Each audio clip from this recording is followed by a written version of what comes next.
turagushimye Mana yacu, tugushimiye urukundo rwawe n'imbabazi zawe, abanye natwe uraturindana n'ubu uracyaturinze, komeza kutugirira neza rero uhesha icyubahiro, komeza kubana na buri umwe wese cyane abagukeneye n'abafite icyo bakwifuzaho, bwiza bw'Imana niba kuri umwe wese, bakoze kubyumvishe ni mu izina rya Yesu, amen. Reka dutangire dusoma amagambo aboneka mu byakozwe n'intumwa igice ni cya 14, turasoma murongo wa 19 tugeze ku 22. Twamagambo ravuga ngo batera Paulo amabuye. Ariko abayuda bavuye muri Antiokiya no muri Ikoniyo baraza boshya rubanda, batera Paulo amabuye, bamukurubanira inyuma y'umudugudu bibwira ko yapfuye. Abigishwa bamugose arabyuka asubira mu mudugudu, bukeye bwaho avayo ajyana na Barinaba i Derube. Bamaze kubwira abantu ubutumwa bwiza muri uwo mudugudu no guhindura benshi abigishwa, abasubirira i Lusitira no muri Ikoniyo no muri Antiokiya. Murongo wa 22 naho tugiye gusorezaho kavuga ngo bakomeza imitima y'abigishwa, babahugura ngo bagumirize kwizera, bababwira uburyo dukwiriye guca mu makuba menshi niba dushaka kwinjira mu bwami bw'Imana. Imana ibaho umugisha. Tuvuze ku magambo aboneka muri iki gice cya 14 cy'ibyakozwe n'intumwa, ariko ndashaka kugira ngo twibane cyane kuri uyu murongo wa 22. Nshaka ko tuvugaho cyane murongo uvuga ngo bakomeza imitima y'abigishwa, babahugura ngo bagumirize kwizera, bababwira uburyo dukwiriye guca mu makuba menshi niba dushaka kwinjira mu bwami bw'Imana. Imana ibaho umugisha kandi Imana ikomeze kubana natwe.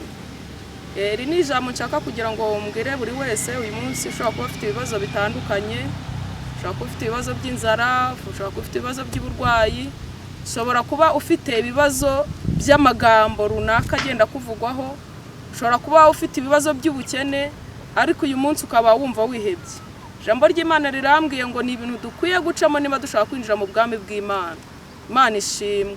Ntiwumve ko hari byacitse, numve ko hari ibikomeye, ahubwo burya ni ibintu Imana itunyuzamo ishaka kugira ngo tubashe kwinjira mu nzira yayo neza. Yesu aduhana umugisha. Ndashaka uyu munsi kuvuga ku buhamya bwanjye bwite. Navuga ngo nahuye nabwo muri bya bihe tumaze iminsi tubabwira bya bigoye twanyuzemo. Mu by'ukuri reka ntangire wenda kucyo nakwita ubukene. Muzi ko ubushize twavuze ku by'uburwayi by'umutware wanjye Baboneri. Mu by'ukuri byageze aho birankomerana, ubukene buba bwinshi cyane, mbese birakomera. Rimwe na rimwe nkabona inzira zirabuze, nkabona abana bagiye kuburara, nkabura yo guhemba umukozi, mbese biragenda birakomera. Maze kubona bikomeye rero nigiriye inama yo kujya guhingira ibyo kurya, mbese ari byo bita guca inshuro ku babizi.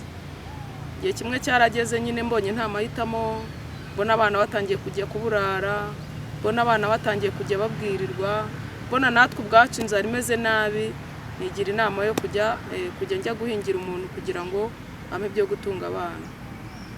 Ndabyibuka icyo gihe rwose narabigambiriye mu mutima wanjye, mbibwira n'umutware, tubijyaho inama, ariko tujya inama ko ntagomba kubikora hafi muri quartier aho twari dutuye, uko twababwiye dutuye i Karama ni mu murenge wa Kigali. Byabaye ngombwa ko rero njye nambuka kuri Nyabarongo hano kuri Ruriba nkajya ku Kamonyi ahantu bita ku Mugomero. Aho niho navuga nagiye hari yo muvandimwe, nawe navuga ngo muhingira, nawe ntabwo yari azi ko ari uburyo bw'inzara. Ari nabyo nkunda ndibubwira abantu benshi ko burya hari ukuntu hura n'ibibazo ugasanga ubigize byacitse, ariko hari uburyo ushobora kubikemura mu bwenge.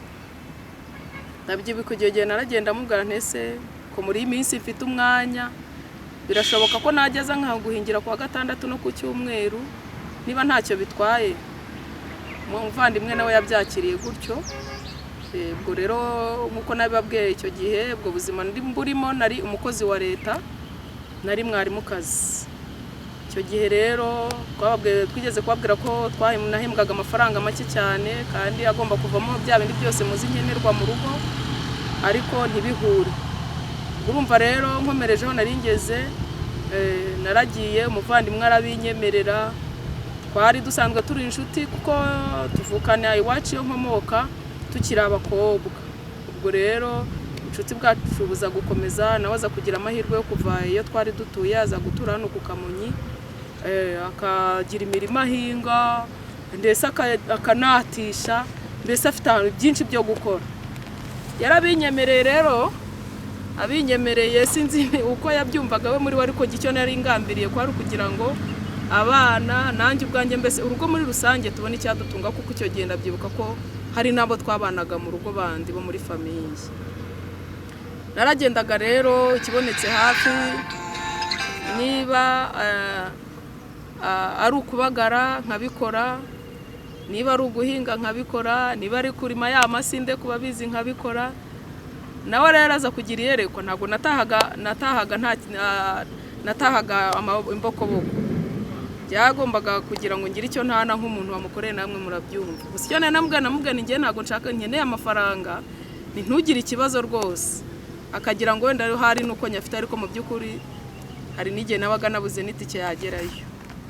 Ubwo rero twaba dutashye agafata ayo mateke, ku bantu baza ya mateke afite umweru n'umutuku, turiya duteke naraduhingiye cyane, kajya yama nkayatahana, nkaba nzi ko agomba gutunga abana, kamutwo dushyimbo nkaba nzi ko ngomba gutunga abana, mbese ubuzima bugakomeza.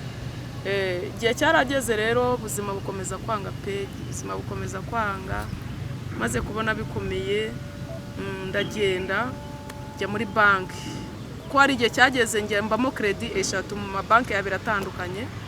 Ndabyibuka banki populaire, icyo gihe nari nyirimo icyo bita credit ordinaire. Mu mwarimu sako nari ndimo iyo bita avance, nkabamo na emergency.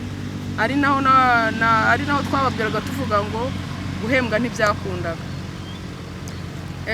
Urumva rero byabaye ngombwa ko naho pe kuzishyura byanga, ariko nabikoraga nitabara mu rwego rwo kugira ngo byibuze umugabo akize, ibindi byose byaza nyuma, cyangwa se mbonye yo kumuvuza, za nzira zose twanyuzemo i Butaro, njye nibyo nacunganaga nabyo.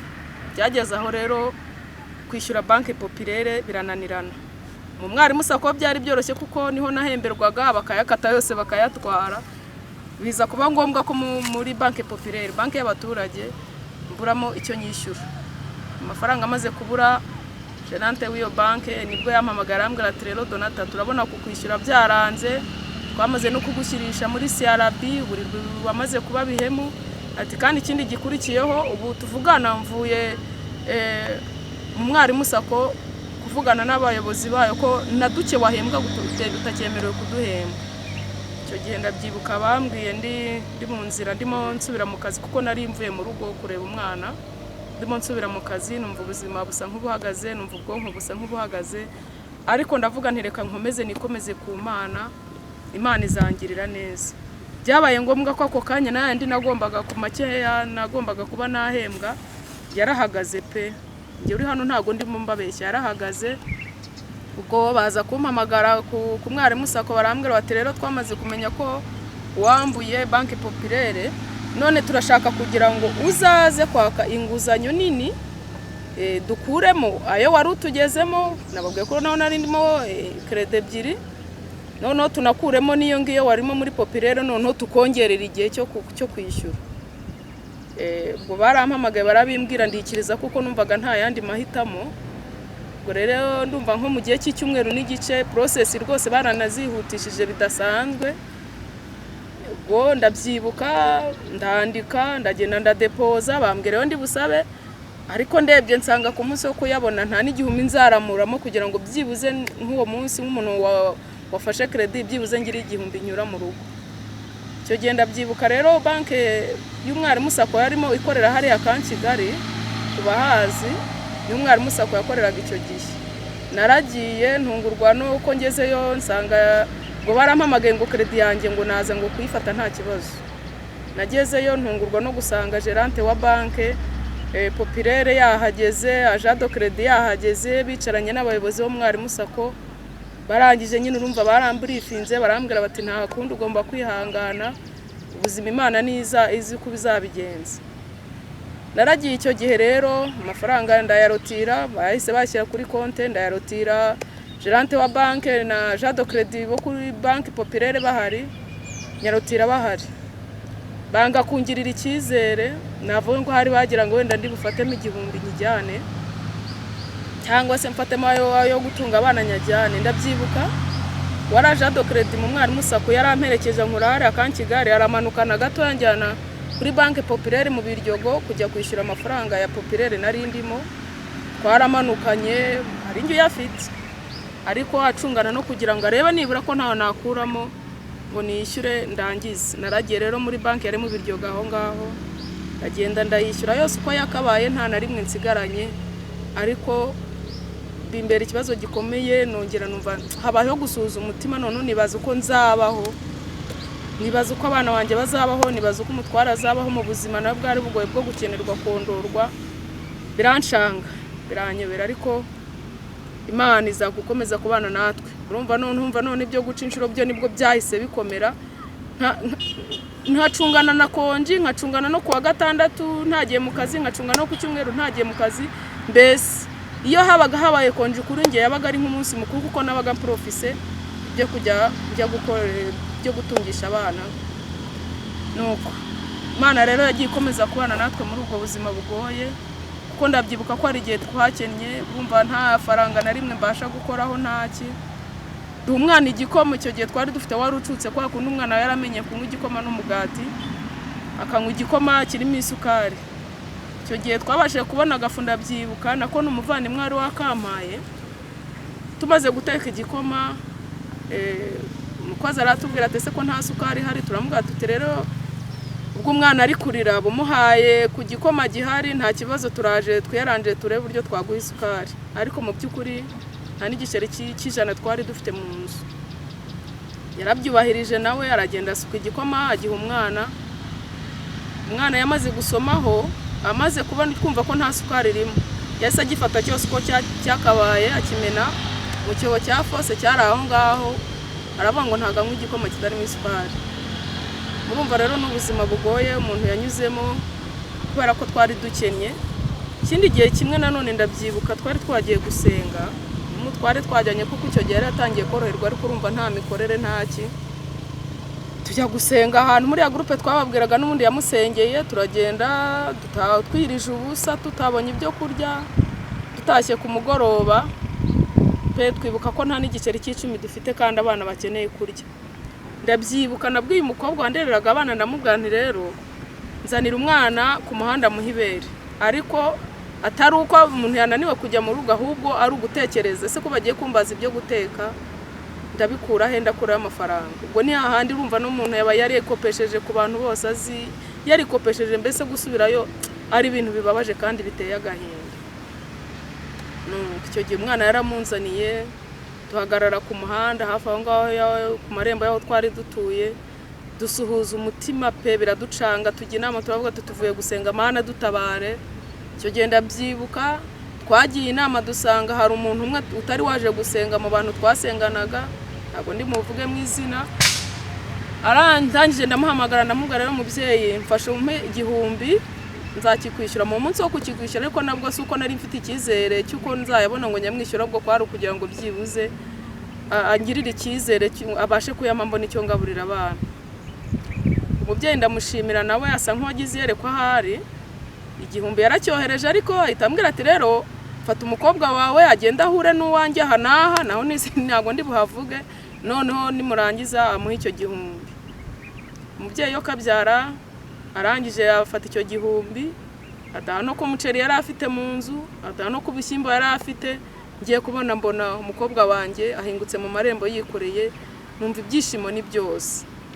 Gitangaje muri byo rero burya iyo muri mu bukene n'abana barabibona ndetse bakanabimenya.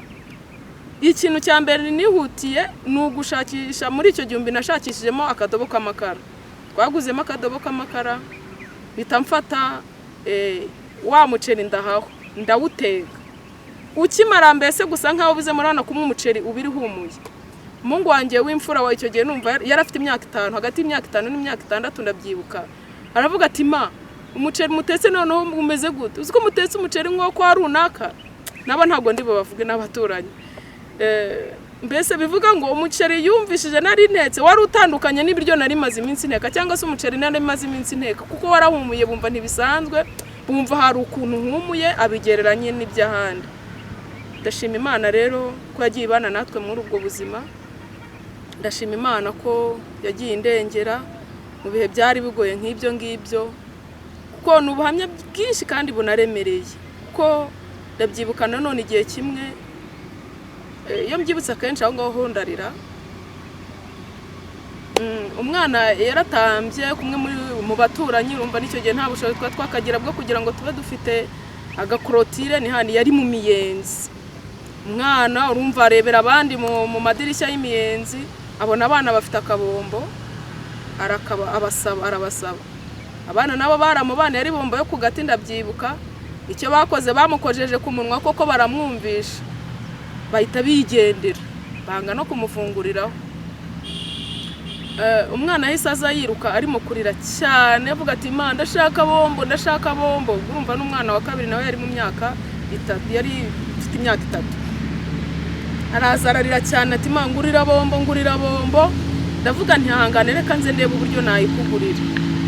Ndabyibuka naragiye njya mu myenda yanjye yose, mu by'ukuri nari mbizi ko nta mafaranga hari pe, ariko ndavuga nti basi reka ndebe mu gashakoshe nigeze kubika ndebe ko ari n'igiceri cy'10 nabonamo nibura mugurire na bombo y'10. Ubundi ndavuga nti reka ndebe mu sakoshi ndebe ko ari igiceri nabonamo, niyo nabona iki'10 burya umwana napfa kumunezeza akarya iyo bombo. Ndagenda no mu pantaro papa yuye pe, nshakishamo igiceri cy'10 ndakibura mu rugo rwose. Ndangije numva genda karanyishe, ubwo kandi umwana niko ari kurira arimo kungenda inyuma, ibyo nkora arimo arabireba. Ndavuga nti reka nze nkurebera amafaranga nkugurire. Birangira nyabuze buri giceri cy'10 mu nzu. Ubwo rero ntabwo byagarukiye aho ngaho, umwana yakomeje kurira cyane, ndamwinginga ndamufata ndaheka, umwana aranga ati ngiye nshaka bombo. Ubwo rero maze kubona ko bikaze naterese namwinginze byanze, nafashe urushyi ndarumukubita. Haniba navuga ngo njya magera natanga ubuhamya nkavuga nti Imana ijye imbabarira nanjye ibyo nakoze, nabikoze ngira ngo hari umwana ceceke, ko navuze nti uyu mwana ninginze isaha ikabishize akaba yanze guhora umukorera iki. Abana ngiye gukubita kwa kuntu umuntu akubita umwana agacecekera rimwe. Narafashe ndamukubita urushyi pe, mu by'ukuri ntibyari bikwiriye, ariko ndavuga nti byibuze muhe gasopo aceceke. Birangira rero n'ubundi umwana yarahigije birumvikana, igiriza rimwe birangira cecetse. Ubwo rero ibyo bintu byose iyo ngiye mbyibuka njya numva nshimye Imana byaho yagiye dukura. Birashoboka ko hari n'undi nanone waba ari muri ubwo buzima uyu munsi, birashoboka ko hari undi nawe waba uyu munsi abuze icyo kurya, abuze icyo kwambara, abuze ikigaburira abana, aruhijwe na banki, amadeni n'ibiki byose, akaba abuze kwiheba. Nagira ngo mpumurize buri mwe wese ufite icyo kibazo ndetse n'ibindi byose bitandukanye ntavuze, kugira ngo abashe kwiragiza Imana, yihangane. Nanjye nahuye nabyo biramvuna birangora, mbese pe ndateseka kugera ku rwego nabuze imyenda yo kwambara. Ndabyibuka umwaka wa 2017 n'umwaka wambereye mubi cyane, nubwo navuga 2016 byatangiye, ariko wa 2017 wambereye mubi cyane kugera ku rwego nageze naho imyenda inciriraho, kuko Noheli ya 2017 ndabyibuka nabuze umwenda wo kwambara. Mfite rwose mu mutima wo kumva ko najya gusenga, ariko nkoze ku myenda nsanga imyenda yose yanciriyeho. Tugena mutware tujya kwigira ahantu hepfo gatoya rwose mu gahuru kari gahari, turavuga tuterega dusenga kanya gato, Imana yatubonye kandi Imana iri witubone. Ubwo rero Imana yagiye twumva mu ubwo buryo. Hari abashobora kubura imyenda yo kwambara ugasanga ari ivumbuye, cyangwa se arimo aravuga byinshi ku Mana. Namugira inama yo kujya agenda bijyanye n'igihe agezemo. Niba ubuze umwenda ujyana gusenga, ushobora no kwicara mu nzu yawe ugasenga, ariko ntiwitotondere Imana. Bavandimwe rero nababwiye byinshi byambayeho, navuga ngo bitoroshye, mbese navuga ubuzima bukakaye mbabwiye nanyuzemo. Uburimo none ndamubwira ngo akomeze kwihangana nkuko nabivuze, ariko nanone muhumuriza nshingiye ku byo Imana yakoze. Uyu munsi ndi gushima Imana, uyu munsi nta nzara mfite. Birashoboka ko ushonje ariko wihangane kuba ngiye kubivuga ko uyu munsi ngewe nta kibazo cy'ibiryo mfite. birashoboka ko uyu munsi nta mafaranga ufite ariko nanjye umwana ubusinyi mukubitira igiceri cy'icumi arabona umugati icyo yifuza cyose akakibona. Mbese Imana yakoze ibirenze ibyo, mbese umutima wanjye birarenze cyane ku buryo umutima wanjye ujya unanirwa no kubyakira iyo nibutse ibyo byose ko Imana yabikuyeho uyu munsi nkaba ndi amahoro masa, umunsi umutware ni muzima, uyu munsi dufite imikorere, uyu munsi mbese Imana iri kugenda ikora ibitangaza n'imirimo, tumeze neza, turi amahoro. Mbese Imana urumva ko yatwongeye n'undi mwana, turi mu mashimwe y'ibyo Imana yakoze. Murakoze cyane rero, tuzakomeza tuganira gake gakeya. Imana ibahe